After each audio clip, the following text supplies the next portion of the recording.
Welcome back to our channel, The Desi Odyssey. I am Nandini. And I am Vishal. सो अगर आप हमारी videos देख रहे हैं तो आपने देखा होगा कि हमने पहलगाम का ट्रिप किया था, जिसकी अगर आपको देखना होगा तो उसकी वीडियो इधर आपको दिख जाएगी.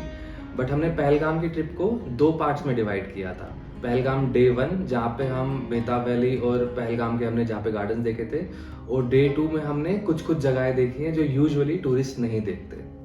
और टूरिस्ट नहीं देखते क्योंकि उतना उनको प्रमोट नहीं किया जाता. बट मैं क्योंकि एक कश्मीरी फैमिली से बिलोंग करता हूँ, कश्मीरी पंडित फैमिली से बिलोंग करता हूँ, तो मेरे पेरेंट्स को इस जगह के बारे में पता था. तो हमारी इस दिन की ट्रिप होती है पहलगाम से निकल के. तो हम पहलगाम से निकले सुबह के टाइम और वहाँ से कुछ 40 किलोमीटर्स आगे आता है वेरीनाग. उसके लिए आपको अनंतनाग डिस्ट्रिक्ट से होके जाना होता है. तो वेरीनाग जाने का रास्ता पहलगाम से होते हुए बहुत ही अच्छा है. सीधी सड़कें हैं, कोई पहाड़ी रास्ता नहीं है. और जैसे हम वेरीनाग पहुंचने लगते हैं वहाँ का टेम्परेचर लो होते जाता है. मतलब एयर क्वालिटी भी बहुत अच्छी होती है क्योंकि पोल्यूशन ज़्यादा नहीं है, इंडस्ट्रीज़ नहीं है, तो काफ़ी ही एक अच्छा एक्सपीरियंस मिलता है जैसे हम वहाँ पे एंट्री करते तो हैं. वेरीनाग जो है वो झेलम रिवर का one of the biggest source है. तो Jhelum river, as you know, one of the biggest rivers in northern India, which I think eventually flows into Pakistan.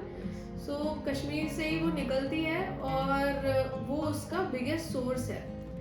तो ये जो जगह है इसको आई थिंक डिस्कवर किया था जहांगीर ने.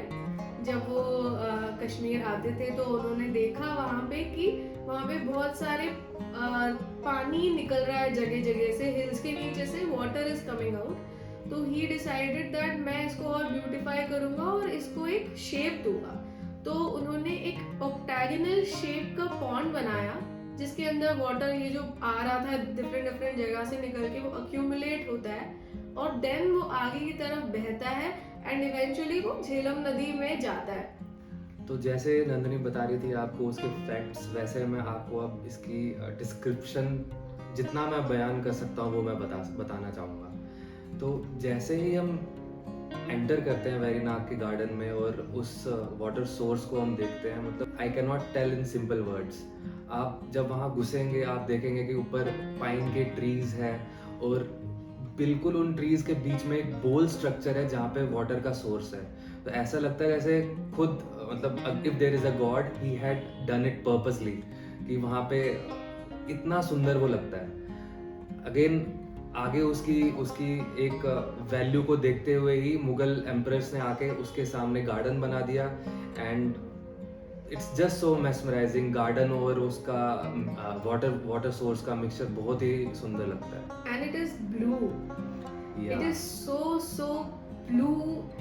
इट मे बी बिकॉज वो एकदम खुला है या फिर स्काई से रिफ्लेक्ट होती है लाइट, या it is just like that. But it is so blue, so clear and it's very deep. बहुत डीप है वो. कहते हैं कि उसकी डेप्थ पता ही नहीं है कि वो कितना है. देयर आर फिश, तो आपको फिश दिखेंगे उसमें, लेकिन इतना गहरा और इतना सुंदर है कि आप नहीं बता सकते कि कितना गहरा है. हम ये सोच रहे थे वो फिश आई कहाँ से. हाँ, कहाँ से किसने डाली उसमें फिश. और पानी तो पीने के लिए लोग उसी में से पानी पी रहे थे. ये बॉटल्स में भर के लोग गार्डन्स में बैठने के लिए पानी ठंडा ठंडा उसमें से निकाल के पीते हैं. तो इट्स क्लीन ऑल्सो. वहाँ पे हमने देखा था एक छोटी सी शिवलिंग भी थी. आई थिंक वो बहुत पहले बनी होगी, वो हटाई नहीं होगी वहाँ से. तो एक वो भी थी वहाँ पे. छोटा सा मंदिर बनाया हुआ है जो कि गेटेड है. वहाँ पे सफाई वगैरह होती है. जो उधर के मुस्लिम भाई लोग हैं वही काम करते हैं वहाँ का भी. वो देख के अच्छा लगा कि रिलीजन का भी एक अच्छा सा कल्मिनेशन है वहाँ पे. बट आई थिंक जैसे नंदिनी बता रही थी वाटर का कलर जो हमने बेताब वैली में देखा था उस कलर से भी ब्लूअर था. ये काफी ज्यादा काफी ब्लू था. तो मतलब it's beyond words. You have to visit. But ये है कि ये जगह यूजुअली अनटच रह जाती है क्योंकि कश्मीर के दूसरे गार्डन्स यूजुअली गाइड्स टूरिस्ट को दिखाते हैं. हाँ. जैसे कि निशात, शालीमार, हरवन, जो कि हम आपको आगे आने वाली वीडियोस में दिखाएंगे. बट ये वाला पार्ट आई थिंक वो ब्लिस है इसके बारे में कि ज़्यादा गंदा नहीं होता या फिर ज़्यादा पोल्यूशन नहीं है यहाँ पे. But it is a must visit place for anyone who comes to Kashmir.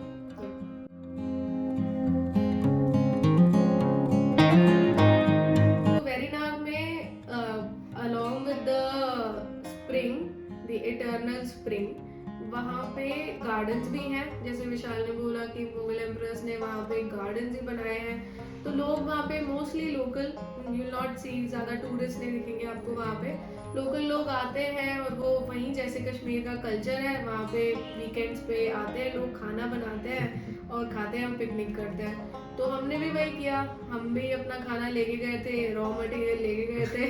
हमने वहाँ पे खाना बनाया वहीं के पानी से और आराम से एंजॉय किया। बहुत अच्छा मौसम था, जस्ट बारिश रुकी थी, जस्ट बारिश रुकी तो थी। लकीली हम अच्छे से कर पाए और हमें बहुत मजा बट आया। आप इमेजिन करिए कि 100-200 साल पुराने चिनार के पेड़ लगे हैं, लाइक 50, 60, 100 फीट टॉल बड़े पेड़, उसके नीचे हमने खाना बनाया। बहुत जोर की हवा चल रही थी, बट हमने एक ऐसा कोना ढूंढ लिया जहाँ पे हम अपना सिलेंडर रख सकते हैं और हवा से वो बंद ना हो। बट हाँ, हमने काफ़ी इंजॉय किया उस जगह पे। आई थिंक कश्मीर में सबसे ज़्यादा हमने एंजॉय उधर ही किया। हाँ, वो बेस्ट गार्डन बेस्ट था। गार्डन हमने था। शालीमार, निशात सब देखे, लेकिन सबसे अच्छा गार्डन वही लगा। मे बी बिकॉज वो इतना कमर्शियल भी नहीं था। यस, और ज़्यादा भीड़ नहीं। ज्यादा भीड़ नहीं, लोग भीड़ तो भीड़ थी, थोड़ी बहुत थी। भीड़ थी, लेकिन वो नाग की वजह से उसकी ब्यूटी 100 टाइम्स बेटर है। 100 टाइम बेटर। और आप देख सकते हैं जैसे वो नाग आगे, मतलब जो वाटर का सोर्स है वो उस तरीके से बना है कि आगे जाके अलग से क्यारियां दे रखी है, like in different direction the water can flow.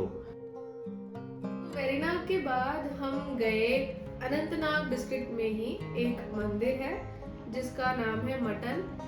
Mutton is a sun temple and it is, उसकी मान्यता कश्मीरी पंडित्स में, हिंदूज में बहुत ज़्यादा है।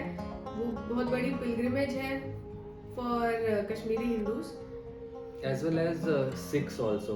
तो एज यूजुअल कश्मीर में जहाँ जहाँ पे मंदिर होते हैं वहाँ पे वाटर सोर्स होते हैं, और या आप बोल सकते हैं जहाँ जहाँ पे वाटर सोर्स होता है वहाँ पे मंदिर और गुरुद्वारे या मस्जिद बनी हुई है। तो मटन भी ऐसा ही था। मटन भी हम, जैसे आप देख सकते हैं वीडियो में, जैसे हमने एंटर किया the feeling was totally blissful. हम, नंदिनी आगे आगे चल रही थी तो मैं आपको दिखाने की कोशिश करूँगा कि कैसे वो एक वाटर सोर्स, अगेन एक वाटर सोर्स है, और वो एक छोटे से पॉन्ड में कलेक्ट हो जाता है और बीच में वहाँ पे एक शिवलिंग है। अलॉन्ग विद दैट जब हम अंदर जाते हैं तो डिफरेंट, मतलब अलग अलग भगवानों के लिए अलग अलग जगह दी गई है, स्पेशल जगह दी गई है, क्योंकि ये एक सन टेम्पल है तो major I think focus sun god को है। और इंडिया में बहुत कम सन टेम्पल है, बहुत कम सन टेम्पल है। This is one of the few sun temples in India. Yes, तो वही फीलिंग बहुत अच्छी है। पीछे गाने चलते रहते हैं और गुरुद्वारे के भी गाने चलते हैं, भगवान के भी गाने चलते हैं, तो आपको एक शांत माहौल मिलता है जहाँ पे आप बैठ सकते हैं, मछलियों को खाना खिला सकते हैं। बहुत बहुत बड़ी मछली है और मछली पकड़ना मना है। मतलब बोलते हैं कि जो मछलियाँ यहाँ पे पकड़ते हैं तो उनके साथ कुछ तो हो जाता है, तो I don't know how true that is, but ये सब फॉलो करते हैं, सारे धर्म के सब लोग follow फॉलो करते करते हैं। सो अब जो जगह हम आपको दिखाने वाले हैं वो हमने लास्ट रखी थी, हमने भी लास्ट देखी और ये बेस्ट जगह थी इस ट्रिप की। That's right. So this is the Martand temple. This is the oldest sun temple in India. जो सन टेम्पल है, ये इसकी फाउंडेशंस बोला जाता है कि अराउंड 300 AD या 300 CE के आसपास रखी गई थी, but it was completed at around 720 to 715 AD और 720 to 750 CE by the third king of Kashmir. Quite old. We were mesmerized by like the beauty of it. Magnitude, size, उसका beauty, मतलब वहाँ का पूजा यज्ञ ही इतना बड़ा है, जितने बड़े कमरों में हम रहते हैं, हमारे घर जितना बड़ा उनका पूरा यज्ञ था वही। तो मतलब आप इमेजिन करो उस टाइम पे कितने बड़े बड़े महायज्ञ होते होंगे कि उनको इतना बड़ा हवन कुंड चाहिए था। हम जैसे एक एक पत्थर को छू रहे थे वहाँ पे, हमें लग रहा था ये किसी राजा ने छुआ है।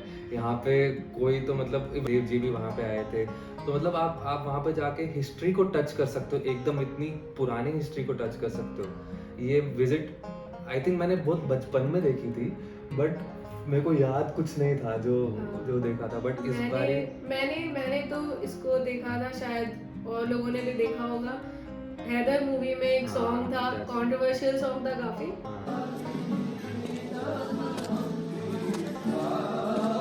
My side. तो ये जो 3 जगहें हैं जो हमने आपको इस वीडियो में बताई, ये अगर आप जम्मू से कश्मीर की टूवर्ड्स आएंगे तो ये सबसे पहले आती है। तो जब भी आप अगली बार कश्मीर आएँ तो इन जगहों को भी अपनी आइटिनरी में इंक्लूड करें। आई कैन गारंटी यू कि आप आपको बहुत अच्छी लगेंगी ये जगह अपने इंस्टाग्राम के लिए, अपने फेसबुक के लिए, जहाँ भी आपको पिक्चर्स डालनी है या अपनी मेमोरीज के लिए ये जगह बहुत अच्छी है। और हमारी बस यही कोशिश है कि हम आपको ये सब चीज़ें दिखाएं और अपने एक्सपीरियंसेस बताएं। तो हमने अभी हमारी कश्मीर की सीरीज़ है, ये हम शूट करेंगे और 2-3 जगहें हैं जहाँ पे हम गए थे अपने 1 मंथ ऑफ कश्मीर विजिट में। फिर उसके बाद अलग अलग जगहों पे भी जहाँ हम गए हैं वहाँ के भी हम वीडियोज़ आपके साथ शेयर करते रहेंगे। अभी के लिए तो लेकिन यही है। So keep watching, please like and share and also please subscribe to our channel because हमें आपके सपोर्ट की बहुत ज़रूरत है। सो या Until next time, bye bye. Bye bye.